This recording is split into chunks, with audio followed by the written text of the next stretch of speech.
আজকে রান্না করছি চিংড়ির শুটকি দিয়ে আলু বেগুনের চচ্চড়ি। কড়াইয়ে তেল গরম করে গোটা জিরে আর শুকনো মরিচ ফোড়ন দিয়ে দিব। হালকা ভেজে তাতে দিয়ে দেব কুচানো পেঁয়াজ। এবার পেঁয়াজটাও ভালো মতো ভেজে নেব। পেঁয়াজটা একটু নরম হয়ে আসলে সেখানে দিয়ে দেব কয়েক টুকরা রসুনের কোয়া। এবার এটা ভালো মতো নেড়েচেড়ে এখানে দিয়ে দেবো আগে থেকে ভালো মতো করে ধুয়ে রাখা চিংড়ির শুটকি।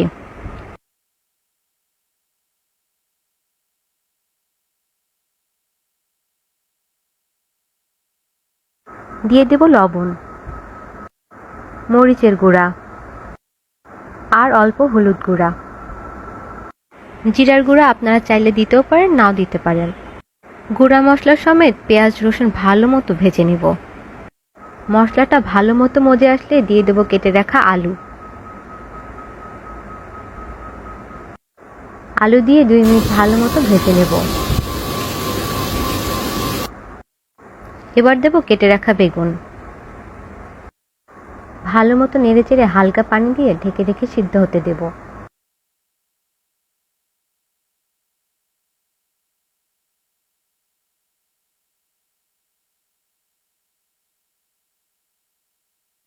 এবার দিয়ে দেব চেরা কাঁচামরিচ। এটা রান্নার একটু সুন্দর ঘ্রাণ তৈরি করে।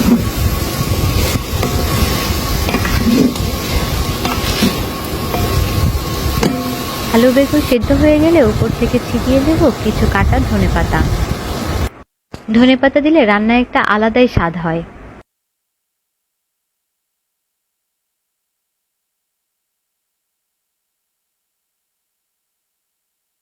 এবার পানি শুকিয়ে আসলে রান্নার কাজ শেষ।